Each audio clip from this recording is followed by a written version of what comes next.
এই আচারটা কিন্তু আগে আমরা রোদে সুন্দর করে শুকাই নিছি, শুকানোর পরে এই যে এখন এরকম করে মশলা দিয়ে তেল দিয়ে মাখাবে। এত সুন্দর গন্ধ আসতেছে। এই মশলাতে আছে শুকনা ঝাল, বিট লবণ, কালো জিরা, ধুনা, মেথি, না মেথি নয় মোহরি, মেথি মোহরি দুটাই আছে। ইয়া করে ভেজে নিয়ে এই মশলাটা তৈরি করছে। বাবা মশলার কি স্বাদ আসছে, কালারটা সেই হয়েছে।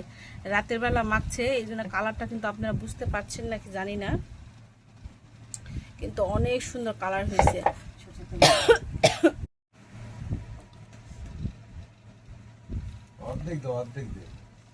না তেল তো লাগবেই, তেল অনেক তেল লাগবে। আচার মানেই তো এই আম্মুর হাতে পড়লো, আচার মানেই তো তেল।